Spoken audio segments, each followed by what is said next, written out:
आज के एपिसोड की शुरुआत में अनुपमा गुस्से में मोतीबा और ख्याति को जाने के लिए कहती है।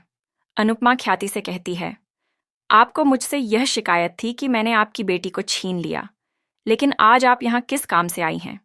क्या आप अपनी ही बेटी से उसका बच्चा छीनना चाहती हैं? क्या आपको इस पर शर्म नहीं आती? ख्याति चुप रहती है। उधर माँ ही खुश होती है और सोचती है कि उसे भी खुश रहने का हक है। वह अकेले में सजने संवरने का मन बनाती है। तभी बादशाह वहां आता है और उसे खींचकर बाहर खेलने ले जाता है। दूसरी तरफ अनुपमा डांटकर कहती है, यह प्रार्थना का बच्चा है और प्रार्थना ने अपने बच्चे की किस्मत में अंश का नाम लिखा है। मैं किसी को भी यह नाम मिटाने नहीं दूंगी।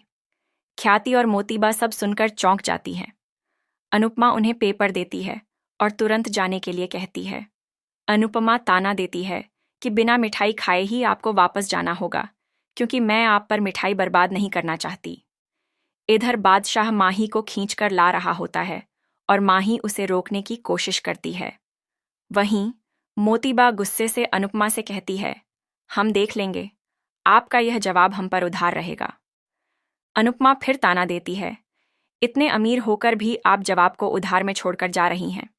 मोतीबा और ख्याति जाने लगती हैं। तभी बादशाह माही को लेकर वहां आ जाता है। ख्याति और मोती बा माही को सुहागन के रूप में देखकर चौंक जाती हैं। सब लोग भी माही को देखकर हैरान हो जाते हैं। ख्याति गुस्से में माही पर चिल्लाती है, विधवा होकर सुहागन का श्रृंगार करके तुम्हें शर्म नहीं आई? फिर भड़ककर अनुपमा से कहती है, मेरी बेटी को छीनने से पहले अपनी बेटी को रोक लेती। ख्याति माही का श्रृंगार उतारने लगती है, लेकिन प्रेम और राही उसे रोक देते हैं। अनुपमा बीच में आकर ख्याति को रोकती है और कहती है, माही को अकेला छोड़ दो। ख्याति गुस्से में अनुपमा पर भड़कती है, पहले तुमने आर्यन की जान ली, फिर प्रेम को छीनने की कोशिश की, फिर प्रार्थना को अलग किया और अब मेरी बहू को मोहरा बनाकर मुझे दुख देना चाहती हो।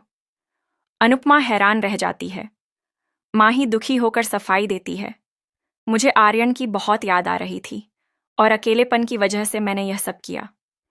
वह ख्याति से माफी मांगती है और कहती है, मैंने जानबूझकर आपके सामने आने का नहीं सोचा था। राही माही को संभालती है। मोतीबा अनुपमा पर इल्जाम लगाती है, क्या अब आप एक विधवा की शादी करवाना चाहती हैं? माँ बाप अपने बच्चों को विरासत में संस्कार देते हैं, आशिकी और आवारागर्दी नहीं। अनुपमा हैरान हो जाती है। मोतीबा माही से कहती है, शादी के मौके पर भी याद रखना कि तुम विधवा हो। मोतीबा और ख्याति वहां से चली जाती हैं। माही अंश और प्रार्थना से माफी मांगती है कि उसकी वजह से फंक्शन खराब हो गया। अनुपमा माही को दिलासा देने जाती है, लेकिन माही उसे धक्का दे देती है और अनुपमा गिर जाती है। सब लोग चौंक जाते हैं। माही रोते हुए कहती है, मुझे विधवा बनाने वाली आप ही हैं। मेरा श्रृंगार आपने ही तोड़ा। अनुपमा दुखी हो जाती है। फिर माही रोते हुए कमरे में जाती है तो अनुपमा उसके पीछे पहुंचती है। माही अनुपमा से बात करने से इनकार कर देती है और कहती है, मेरी जिंदगी बिगाड़ने वाली आप हैं। अनुपमा समझाने की कोशिश करती है, लेकिन माही उसे छोड़ने को कहती है। अनुपमा उसे जोर से गले लगाती है और माही रोते रोते उसके गले लग जाती है। माही अपना दुख जताती है और अनुपमा को दोष देती है। अनुपमा कहती है, मैंने कुछ नहीं किया, लेकिन अगर तुम मुझे दोषी मानती हो तो मुझे माफ कर दो। आखिरकार माही अनुपमा को माफ करती है और दोनों भावुक होकर गले लग जाती हैं। उधर राही गुस्से में अनुपमा पर भड़क जाती है। जहां मम्मी होती हैं वहां कुछ अच्छा हो ही नहीं सकता। आर्यन की जान लेने के बाद भी इन्हें चैन नहीं मिला। तभी प्रार्थना गुस्से में बोलती है, अनु आंटी ने आर्यन की जान नहीं ली।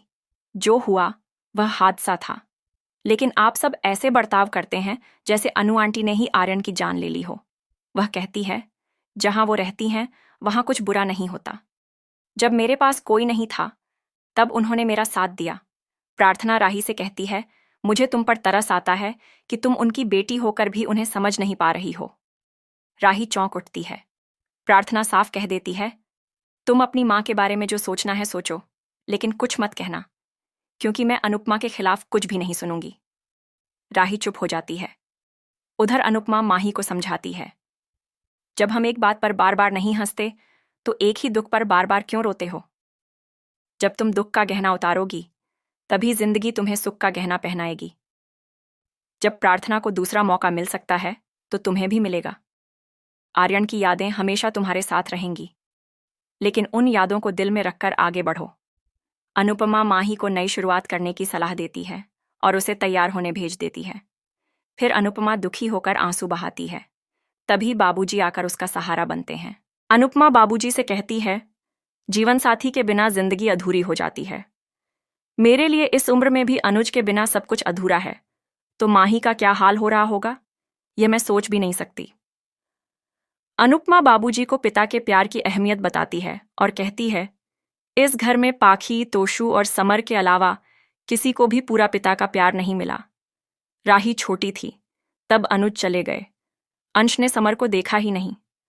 माही को वनराज देखना नहीं चाहते थे और ईशानी को पाखी ने अधिक से मिलने नहीं दिया। अब प्रार्थना को भी पराग जी का प्यार नहीं मिल पा रहा। बाबूजी कहते हैं, सबके पास तुम हो, इसलिए उन्हें पिता के हिस्से का प्यार तुमसे जरूर मिला है। अनुपमा कहती है, मैं सब बच्चों से बहुत प्यार करती हूँ। मैं माही का घर फिर से बसाना चाहती हूँ। मैं उसकी दोबारा शादी कराना चाहती हूँ। बाबूजी मान जाते हैं। लीला टोक कर कहती है, वसुंधरा कोठारी राखी से भी बड़ी खतरनाक औरत है। दिन रात हमें ताना देती है कि हमने उसके परिवार के बच्चे छीन लिए। अगर उसकी बहू की शादी का जिक्र हुआ तो वह घर में आग लगा देगी। अनुपमा शांति से कहती है, माँ, खुशियाँ हमेशा घमंड को तोड़ देती हैं। कोठारियों का घमंड हमारी खुशियों के सामने कुछ नहीं। लीला पलटकर कहती है, तुम अपना काम खत्म करो और मुंबई वापस चली जाओ। हमें यहां अपनी मर्जी से जीने दो। अनुपमा यह सुनकर सन्न रह जाती है।